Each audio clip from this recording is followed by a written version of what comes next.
And start na po. Good afternoon everyone. Before we begin po, I will introduce muna po ang proponents ng aming presentation. Si Mr. Makaraig, Mr. Cueto, Miss Jokno, Miss Herrera, Miss Manalo, and Miss Mandirigma po. And we will be presenting po our topic entitled Plastic Manufacturing. Next slide please. Next slide please. For the introduction po, plastic is often described as a double-edged sword. Next slide po, next slide. Yan. This is because while it offers significant advantages such as durability, versatility, and low cost, it also contributes to serious environmental concerns. So plastics po are widely used in various industries including construction, technology, packaging, and automotive manufacturing. Their popularity comes from their low weight nature, resistance to corrosion, ease of processing, and ability to mold it into different shape and forms. However po, yung same po ng durability that makes plastic useful also makes it problematic po. Kasi yung most plastic po are non-biodegradable. Meaning po they can't persist in the environment for decades or even centuries. Next slide po. So from a scientific perspective naman po, ang plastics po are made up of polymers which are long chains of repeating molecular units known as monomers. Ang common examples po ng monomers includes ethylene and styrene, which undergo chemical reaction to form different types of plastic materials such as polyethylene and polystyrene. Most plastic production po relies on fossil fuels, particularly petroleum and natural gas. In fact, it is estimated that around 4 to 6% po ng world's oil supply is used in plastic production. This is not only depletes non-renewable resources but also contributes to greenhouse gas emissions and climate change po. Next slide po. So the manufacturing process po of plastic involves several stages including polymerization, where monomers are chemically bonded to form polymers. This process requires the use of chemical agents such as solvents, initiators, and catalysts, which help control reaction rates and ensure the desired properties of the final product. So in addition po, additives play a crucial role in plastic manufacturing kasi po this includes plasticizers, stabilizers, colorants, and flame retardants. Additives are used to enhance the strength, flexibility, durability, thermal stability, and appearance of plastics depending on their intended application. Without these additives po, ang plastics po would lack the necessary performance, safety, and functionality required for modern industrial and consumer use. Next slide po. So to better understand plastic manufacturing po, here are some common types of plastics and their products po. Ang una po is yung polyethylene terephthalate or PET. Commonly used po ito in water bottles, soft drinks containers, and food packaging. Polyvinyl chloride or PVC used for pipes, cable insulation, and construction materials. High density polyethylene or HDPE found in milk jugs, detergent bottles, and storage containers. Low density polyethylene or LDPE used in plastic bags, film wraps, and squeeze bottles. Polypropylene commonly used in food containers, bottle cups, and automotive parts. Polystyrene naman po ay used in disposable cups, food packaging, and insulation. So, ang mga example na po ito ay nagpapakita na ang plastic are manufactured into products that we use in our daily lives across different industries po. Next slide po. Good afternoon po. Before we go into the details, let's first have a quick overview of plastic manufacturing. Basically, plastic manufacturing is the process of converting raw materials like plastic resins into useful products that we use in everyday life. It involves different steps such as heating, shaping, and cooling the material to achieve the desired form.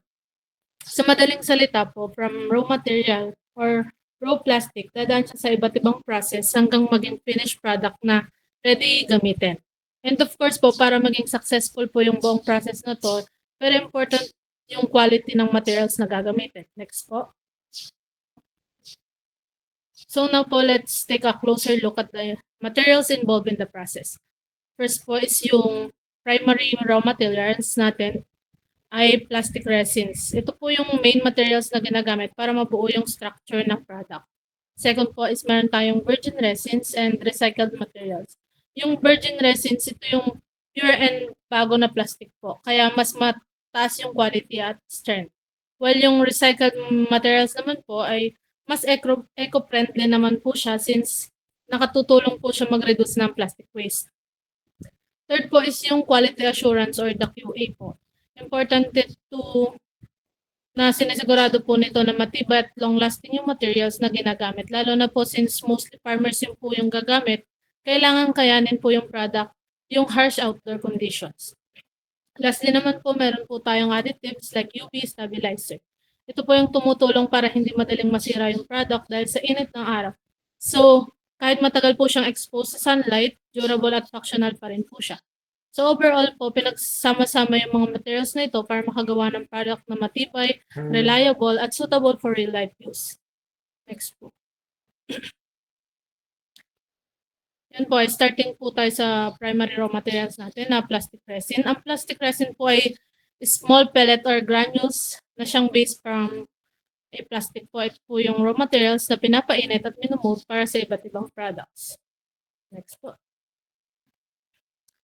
Now that we have discussed the materials used in the production, let's move on naman po sa benefits of using the products po. Next po.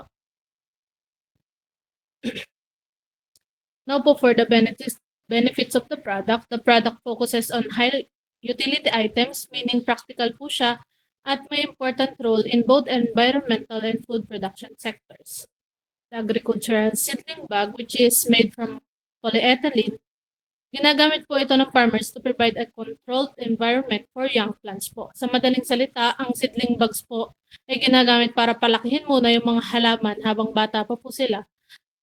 Dahil po dito, mas controlled po ang environment, may tamang soil, may tamang moisture at protection po. Dahil dito po, nakaka-develop sila ng strong root systems bago pa i-transplant sa lupa, which improve their survival and overall growth. Another key benefit naman po is yung durability. Kailangan itong mag-hold ng soil and moisture nang hindi napupunit. Kaya important po na matibay siya kahit sa actual farming conditions. So overall po, this product is essential because it supports healthy plant growth while being strong, reliable, and practical for everyday agricultural. Next slide po. Next naman po is yung garbage bag na hindi lang po gamit sa bahay. May malaking role din po siya sa healthcare and professional settings. Sa hospital po, ginagamit po ito para sa safe and proper disposal ng medical waste kung saan sobrang critical ng sanitation para maiwasan ang infection at contamination. Sa household naman po, ito yung araw-araw na gamit para sa kitchen waste, basura sa banyo, or kahit sa mabigat na linis tulad ng yard o renovation waste. Dahil sa high-grade durability ng product, kaya na itong mag-handle ng parehong light and heavy-duty use nang hindi madaling mapunit o matagas. Ibig sabihin, mas reliable po siya kumpara sa ordinary na garbage bag. Kaya less hassle at mas mabilis ang disposal. Ang pinaka-point po nito is may papakita po ang product kung paano magiging versatile ang polyethylene mula sa professional healthcare environment hanggang sa simpleng pang-araw-araw na gamit sa buhay. Pinag-uugnay niya po ang professional grade quality at everyday convenience kaya practical po siya sa food safety, public health at domestic life. Next slide po. Bali po ito na po yung product. Next slide po.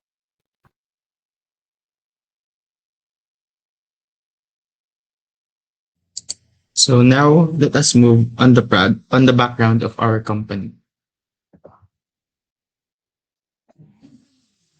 Our chosen company is JAL Plastic Packaging Manufacturing, a small but growing plastic manufacturing business located in Santo Tomas, Batangas.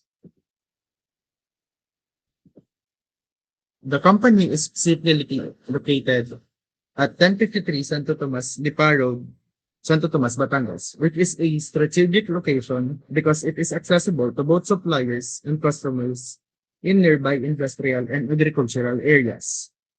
This company was founded around 3 years ago by engineer Anil Vilvenapet, who previously worked as a marine engineer before entering the plastic manufacturing industry. His transition shows a shift from maritime engineering to manufacturing. In the early stages of the business, the company received support from Chinese partners who helped in finding customers and also provided valuable ideas about the plastic manufacturing business. Now let's move on sa process na involved sa plastic manufacturing. In general, may standard processes na ginagamit sa paggawa ng plastic products, and these processes are essential para matransform yung raw materials into usable plastic items. Tatlo yung main processes na gagamitin, which are polymerization, thermoforming, and plastification. First, polymerization. Ito yung chemical process kung saan yung small molecules or monomers ay pinagsama para maging long chains called polymers. Ito yung pinaka-base ng paggawa ng plastic materials. Sunod ay yung plastications. Ito yung process kung saan yung solid plastic like pellets or granules ay tinutunaw para maging molten or fluid state, making it ready for shaping. And lastly is yung thermoforming. Dito naman pinapainit yung plastic hanggang maging malambot, then hinuhulmas siya into a specific shape using molds, vacuum, or pressure. Dito na nabubuo yung actual form na product.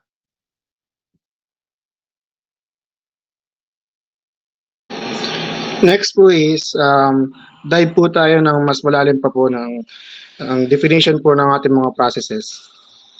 First process po natin ay ang ating polymerization. Polymerization is a chemical process where small molecules, yung ating monomers, join together to create long, complex chains na naging polymers na po, used to produce plastics like polyethylene and PVC. Then, dito po sa ating polymerization process ay nasa chemical stage po tayo. Then, dito po na nagdedepende yung ating durability kasi po yung mga ating monomers ay nagjo-join po na nagiging long polymers po siya na nagiging complex chains po siya. Then, ito po yung ginagamit po ng ating company na binibili po na nagiging output po nitong process na ito ay ang ating plastic resins or ang ating raw material na nabanggit kanina. Next po.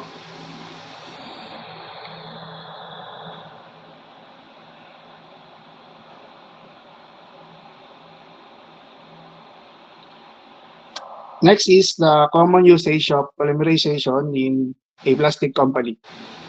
Plastic manufacturing, producing films, food wraps, bags, containers, and household items. Yung producing films na food wraps, lahat naman tayo ay parang common na tayo doon. Alam natin yan yung sa mga nabibili sa mga tindahan or sa mga palengke po na ginagamit natin yung plastic labuba. Yun, ganun po. Then, sa bags and containers naman po, ito naman po yung mga ginagamit natin sa ating mga grocery bags po. It means po, ito po yung mas matibay na po na plastic na nagagamit po natin. Then, next po ay yung sa packaging industry, creating polystyrene for containers or PET for beverage bottles. Next slide po.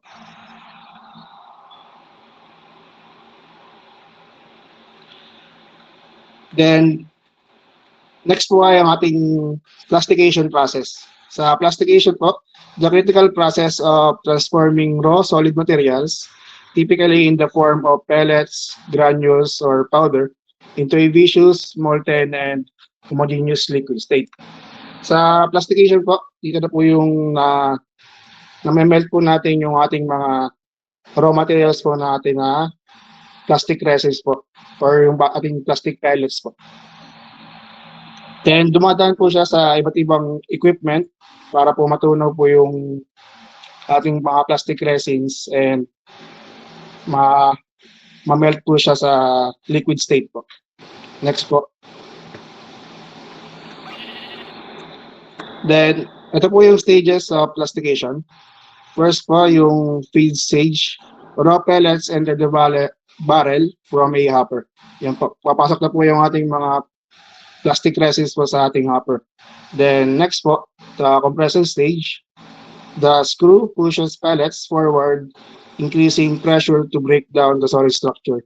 Dito po naman, yung dinudurog na po yung ating mga plastic resins po or yung ating plastic pellets para po i-ready na po para po sa melting stage. Then next po is the metering stage. The material is uniformly heated, sheared, and mixed into a consistent melt. Yan, dyan na po yung ating mga nadurog po na plastic resins ay minemelt na po into a liquid state po. Next po. Then, the last process po is the thermoforming. Thermoforming is a plastic manufacturing process where a thermoplastic sheet is heated to a pliable temperature, forming into a 3D shape using a mold, vacuum, or pressure, and then cooled into its final form. That's sa ating thermoforming naman po, after po ng plastication na-melt na po yung ating mga plastic resins or ang ating plastic pellets, dito naman po sa thermoforming, yung binibigyan na po siya ng shape ng mga yung ating shape para magmukha na po siyang yung ating product po ng mga garbage bag, tapos po yung mga seedling bag po kanina ng ating product. Then dumadaan din po siya sa iba't iba pong machine like yung sa vacuum forming po, then sa pressure forming din po. Next po.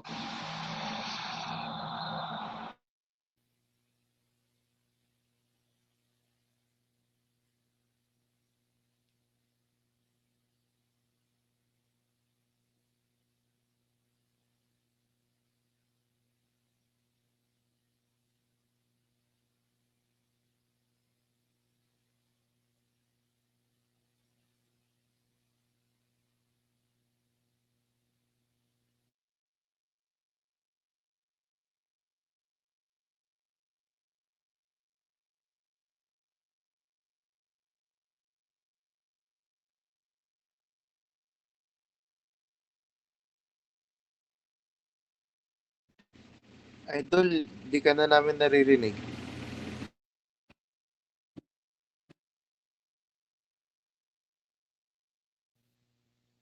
Ay, wait, hindi na po ako. Wait lang po. Si Krisha po. Rinig po. Ayan, din. Rinig. Sorry. Next method. The first method po in thermoforming is the vacuum forming po, which is the common method in shaping plastic.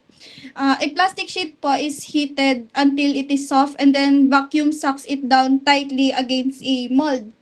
It shrinks like wrapping a plastic sheet over a shape po. It works best po for simple products like food container trays and blister packaging po. Next po. Next is the pressure forming, which is basically vacuum forming with extra force. Using a vacuum to pull the plastic down, also blast compressed air from about to 100 psi to push the plastic even harder into the mold. This extra pressure po is what allows the capture much finer details, shaper edges, and more complex textures that vacuum forming alone cannot achieve. Next po. Next po is the methods in thermoforming, which is the mechanical forming, also known as the match die or plug assist forming. In this process po, a mechanical force or a plug is used to physically push the heated plastic sheet down into the mold cavity because it relies on a direct mechanical contact rather than just air pressure. It gives manufacturers much greater control over the final shape. This makes it especially ideal for producing deeper parts and more intricate geometries that other methods simply can't achieve with the same level of accuracy. Next po. Next is the twin sheet forming. Um, this method is unique because it works with two plastic sheets at the same time. Both sheets are heated simultaneously, then formed and welded together in a single operation. Um, the result of this technique is hollow, strong, and structurally complex parts all in one step. This is particularly useful in industries that need lightweight but durable components such as automotive panels or industrial containers. Next po. Now let's shift gears and talk about the process that happens before any shaping even begins. Plastication. At its course, plastication is about transformation. It takes raw solid plastic materials, whether they come in the form of pellets, granules, or powder, and converts them into viscous, molten, and fully homogeneous liquid. Next po.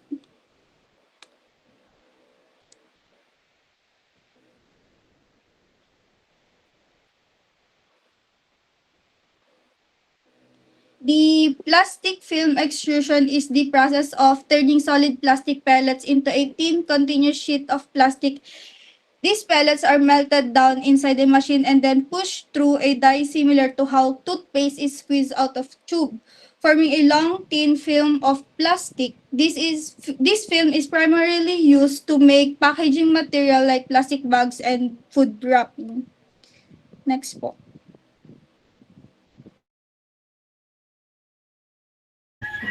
For the plastic film blower, it produces thin, continuous plastic films by melting resin like LDPE, HDPE, and LLDPE and forcing it through a circular die, creating a bubble.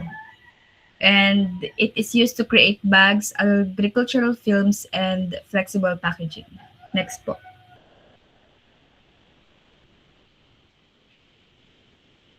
We have plastic film sliter rewinder machine. So it converts large jumbo rolls of plastic film into smaller, narrower, and more usable rolls by unwinding, cutting, or slitting and rewinding the material. So this plastic film sliter rewinder machine ensures precise width, smooth tension control, and accurate rewinding for applications in packaging, hygiene, and for industrial films. Next po.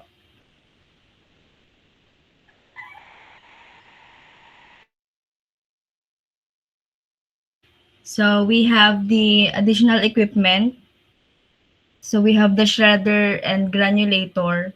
So ito po yung makina na dumudurog sa mga reject or yung mga sobrang plastic para maging maliliit na peraso or mga pellets para magamit po ulit.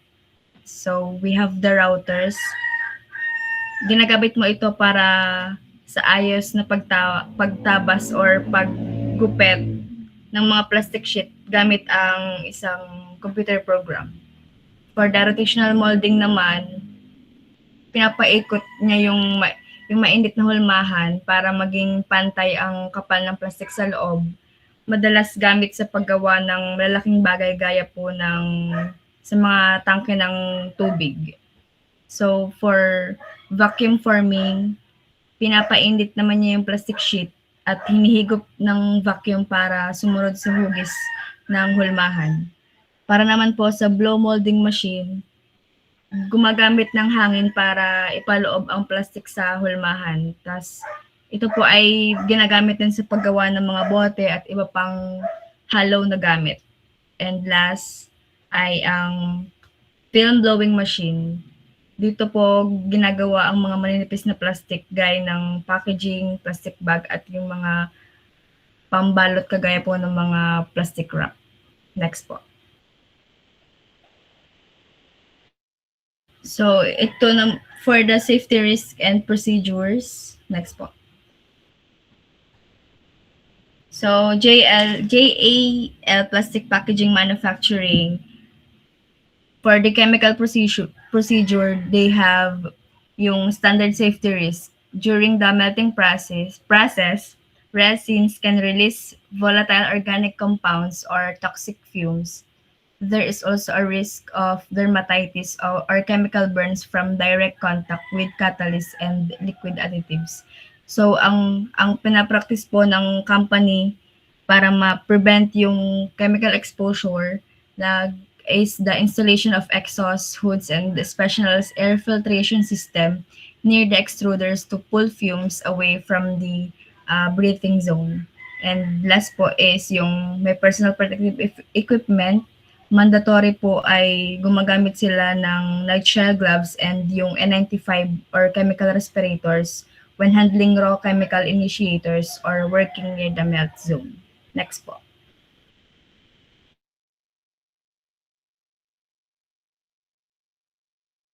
For the manual handling, so the resins are typically delivered in heavy 25 kilogram bags.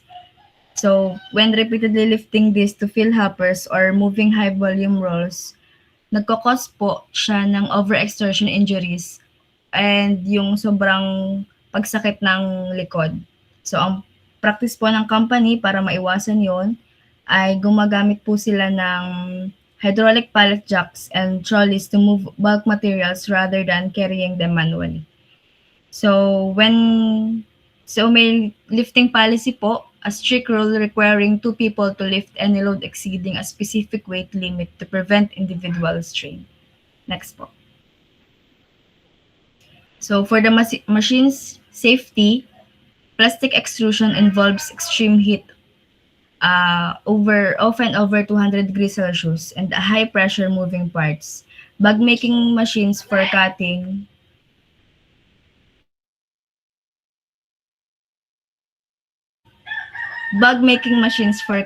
which pose a severe risk of laceration or amputation. So yung procedure na ginagawa po ng company ay lookout or the specific protocol where machines are physically locked and tagged during maintenance so they cannot be accidentally powered on while a worker is near the blades. For the safety guards, the installation of transparent, heavy-duty physical shields around the cutting and sealing areas. These barriers prevent any part of the operator's body from entering the danger zone while the blades are in motion.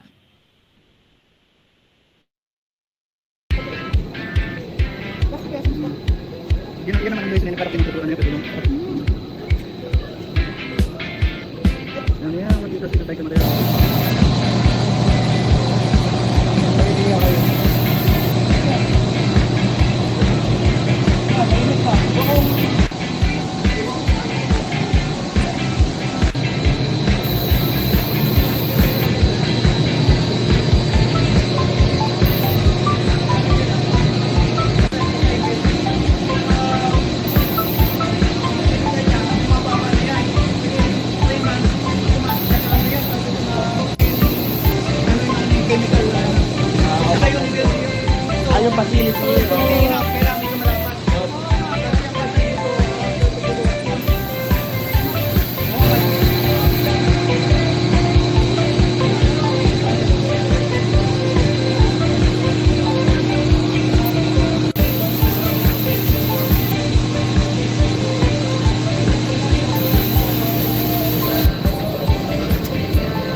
Ayan, bale, yung 3-minute video presentation po is yung full video po ng amin pong pag-visit po doon sa JL Plastic Manufacturing. Bale, we weren't able to capture po yung kanilang pag-prepare ng raw materials. So, yun lang po yung sinabi nila sa atin na pwede naming videoan po. That's all po. Next slide po ay yung aming documentation. And yun lang po. Thank you po. Ayan, thank you so much for our plastic group. Confirming yan yung nasa Padre Garcia. Sir, ano po yan? Santo Tomas po. Santo Lipa po. Tomas. Ang ginagawa nila ay garbage bag o lagayan ng... Anong Bale, ginagawa nila mismo? Meron, iba't iba po yan, sir. Bale, garbage bag po, tsaka po seedling bag po. Seedling. Yun yung item yung seedling bag. Yes Tama po. ba?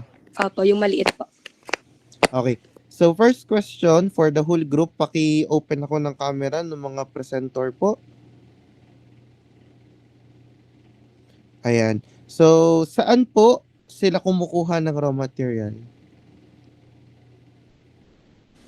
Locally lang din po, sir. Sa Pilipinas lang din po. And then, sa, around the area lang din daw po ang kanilang raw materials po. Wala tayong specifics. For example, ay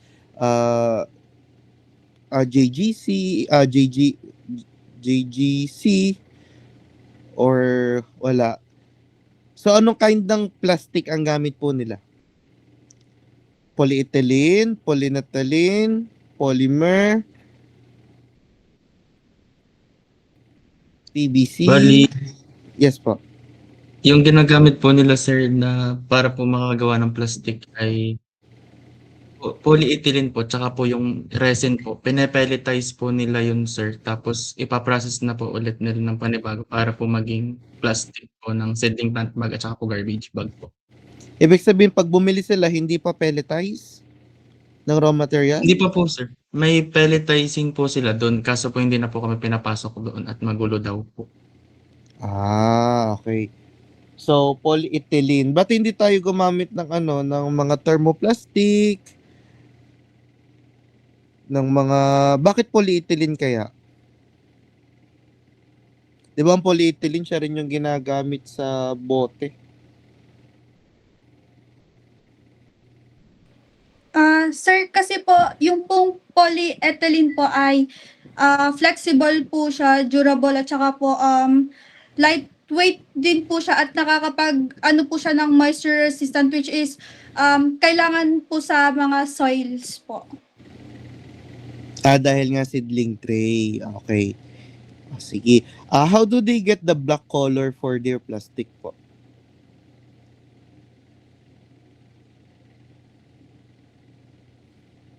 Kasi kung makita nyo kanina yung pellets naman nila, parang halo-halong color yun eh. Hindi, yan o.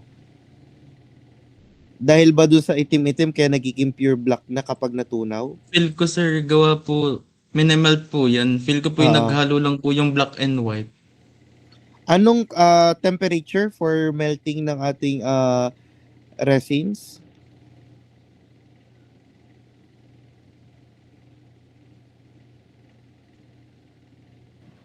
Over 200 degrees Celsius po.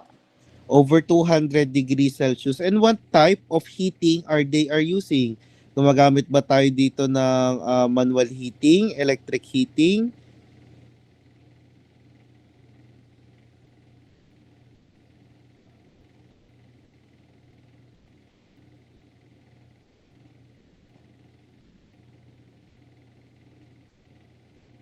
Paano po sila nag-heat nung kayo pumunta doon? Electric po.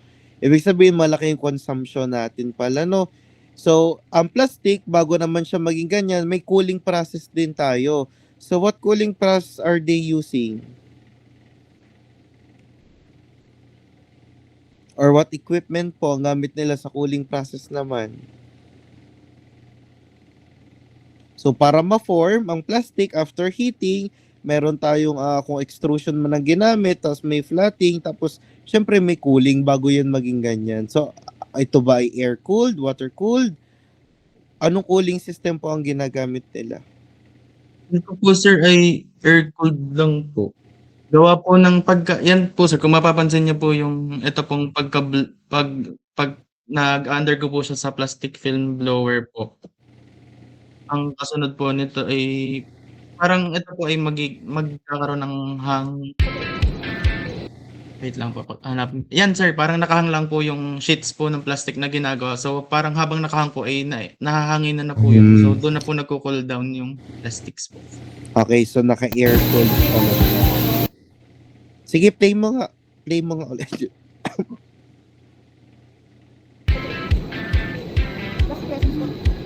Yun naman ang guys na para pinitutuan nila pero ano yan, dito tayo kamera.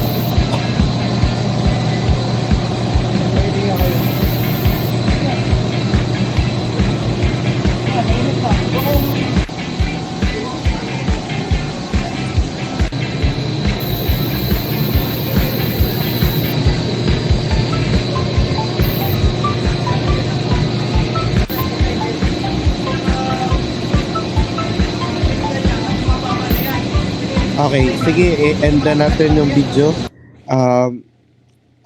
Before the questions from the other group, I would like to ask, what are the hazards that you are able to see or identify on that manufacturing plant?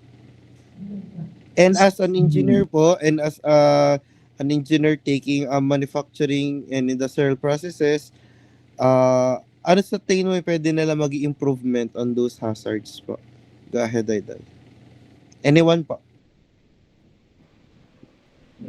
So, sa akin po, as an engineer po, medyo nagulat lang po ako at pagpasok po namin ng kanila pong planta, wala pong mga PPE yung kanila pong mga tauhan.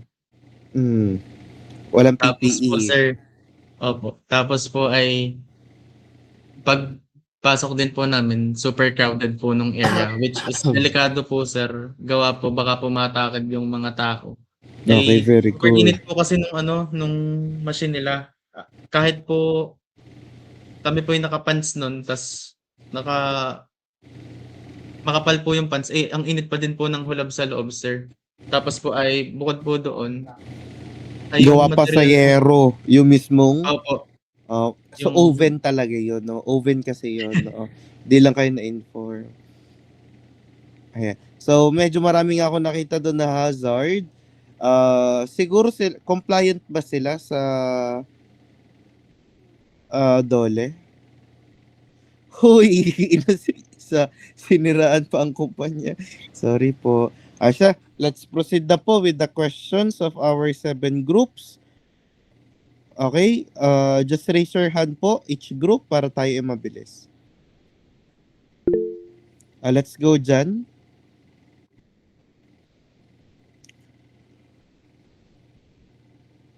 John Cyril, go ahead po. Sir, Sunod-sunod na ha yung mga from- naka-raise. Go ahead po.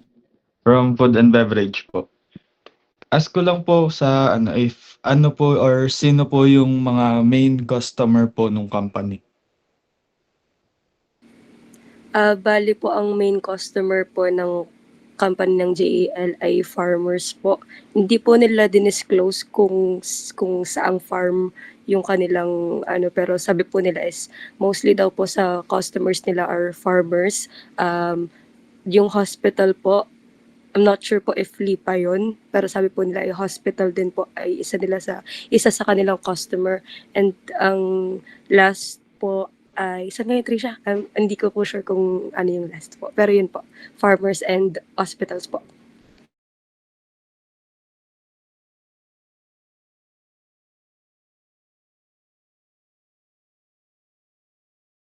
Sir, from Glass naman po.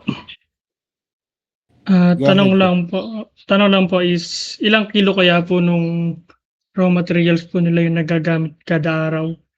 And ilang pieces po ng seedling bag po yung naipoproduce nila doon? Padinig naman ako sa ibang grupo. Kay na Marlene, kay na Jan. Tama na yung tatlo. Other people po from the group?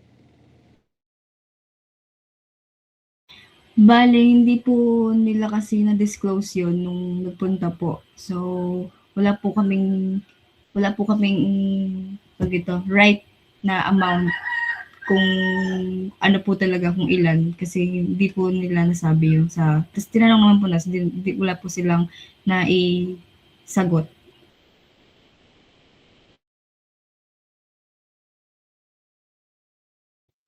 So, From comment naman po, sir. sige, go ahead po.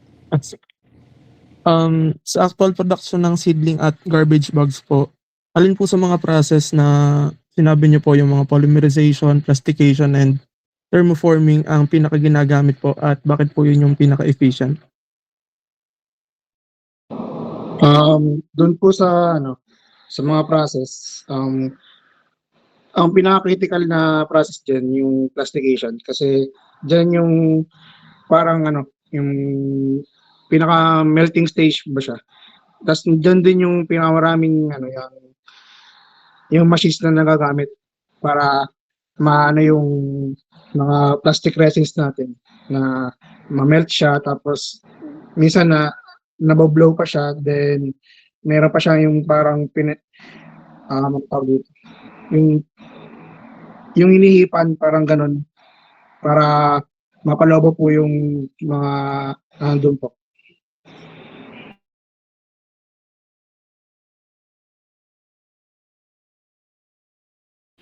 Idagdag ko lang po dun sa tanong kayo ni Giancarlo. So, since nga po wala silang na-disclose kung ilan, pero ang bentahan po nila ay 50 to 100 pieces po.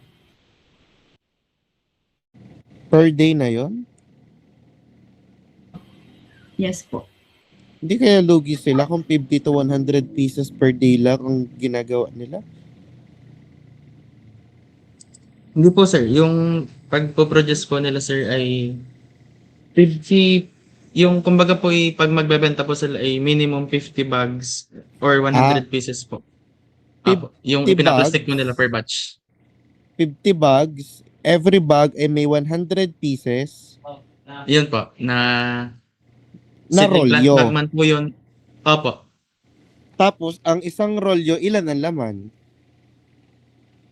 Either 50 po or 100. So, 50 times 50 times 100. Tama?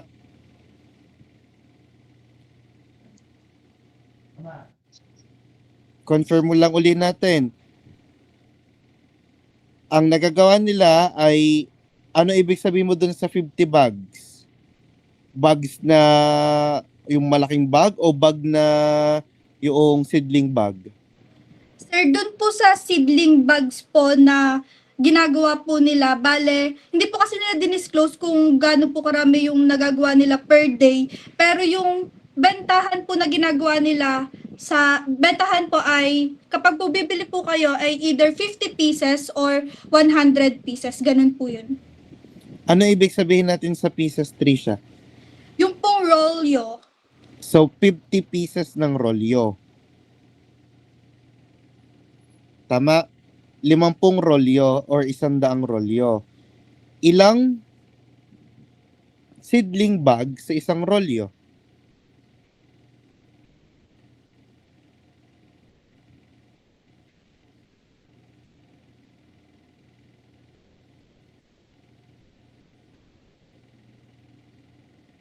O, yun yung ilalagay nyo sa papel ha. Pag nagsubmit ang technical paper, yun ang hahanapin ko sa inyong grupo, yung additional details with regards to the capacity of the processing plant. Okay? So, next question po tayo. Ask ko lang po from Food and Beverages po ulit.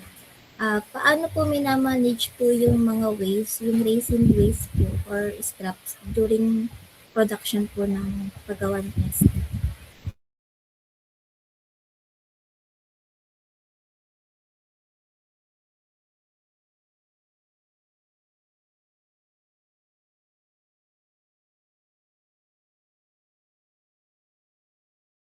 Anyone from the group, paano nyo daw po pinaprocess yung mga waste or paano nire-reduce? O anong ginagawa dun sa mga waste na yun? Parang nabanggit po ata ni Master yung resin waste po. Since pag dun naman po about sa resin, hindi na po kasi kami pinapunta dun sa mismong gawaan po ng resin at saka po yung pagpapeletize po ng resin. Pero dun naman po sa waste, parang yung mga katingan naman po or pinagtabasan po ng plastic, parang wala naman pong waste na, I mean, wala pong gano'ng kadaming waste na pinagtabasan ng plastic po. Since kung mapapansin niyo po dun sa production nila, ang shape po nung kanilang parang exact na po dun sa magiging magiging molds po ng kanilang plastic. So, parang minimal lang po talaga yung nagiging waste nila na plastic. Tapos dun po sa resin, hindi po namin masabi gawa po ng hindi nga po kami pinapasok dun. Kaya po hindi namin alam kung paano nila minamanage yung waste nila about that po. Okay, next question po tayo.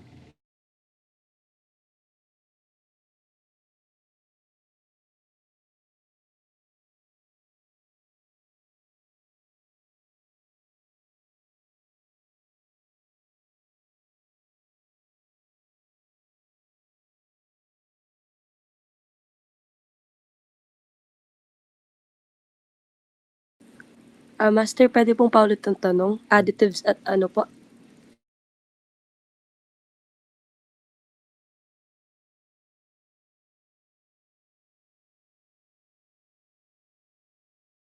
So para mas madali kayong sagutin, ano ga po yung composition para makabuo ng isang seedling bag? Ano yung composition? Sa composition, gaano kadaming resin, gaano kadaming binder, gaano kadaming filler ang kailangan? Yun po yung mismong tanong ni Idol.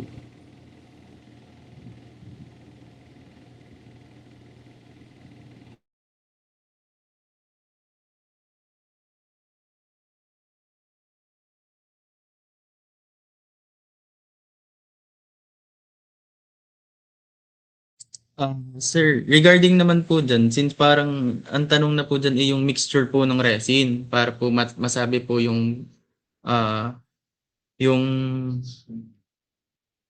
mixture po or yung sinasabi ni na rose Ratio. po ata yun. Ratio po, ayun po. Ay hindi na po dinisclose sa amin since parang yun po ata yung parang pinaka-formula ng plastic nila. Kaya po hindi po namin masasagot yung question.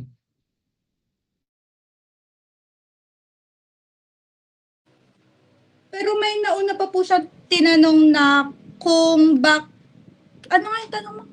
Ulit.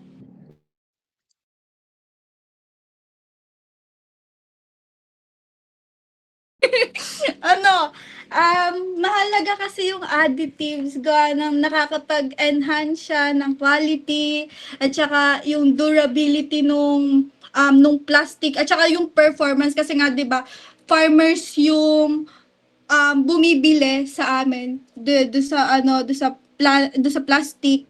So kailangan nila ma-ensure na matibay at makakapag-hold at withstand ng moist at saka ng bigat yung plastic na nila. Kaya mahalaga yung additives. Yun yung ganap ng additives dun.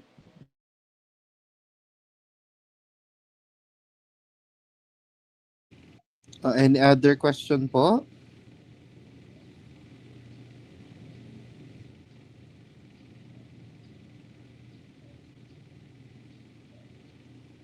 Parang ilang grupo lang yun. Hindi ko narinig ang rubber group.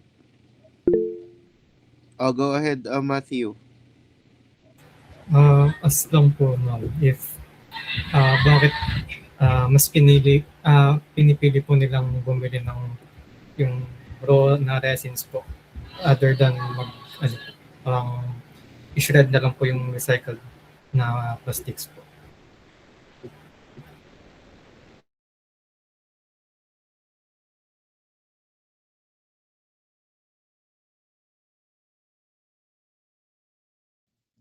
Since master yung process po kasi nila ay dadaan po ulit sa replastification, pag po recycle, kumbaga po ay maapektuhan po yung quality or yung durability ng plastic, kailangan po na hindi po agad masisira since outside, kailangan po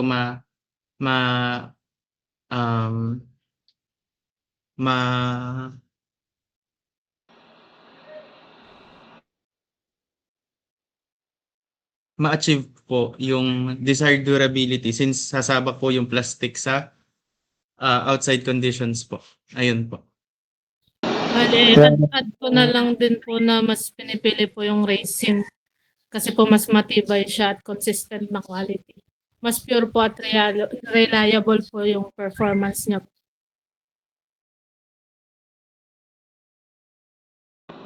Then add ko rin po yung kaya nga po na yung sa ating ang ating pinipili po yung ating raw material po na plastic resin po. Kasi po yun po ay pag-recycle po kasi yung minsan po kasi yung kahit nalinis na po siya, meron pa rin po siyang contaminated po rin po siya. Then yun po, parang nakaka-apekto po rin sa purity po ng plastic po natin na napoproduce po natin. Then yung ating pong recycled po na plastics ay dumadaan po siya sa yung ating replastication process po. Doon po, di ba po yung ating plastication process, minemelt po natin yung ating mga plastic resins. Doon po, sa ating plastic resins po, mahaba po yung polymers, yung ating polymers po, yung chain ng polymers po natin, yung ating durability po, mas compact po siya. Then compared po sa ating mga recycled po, kasi yung po yung output na pag ating ginano ulit sa ating replastication process, pag nag-melt po siya, parang nasisira po yung ating mga chain of polymers, mas lumiliit po or mas short po siya. Kaya po yung ating durability, yung purity po ng ating plastic, mas naapektuhan po yung quality po niya.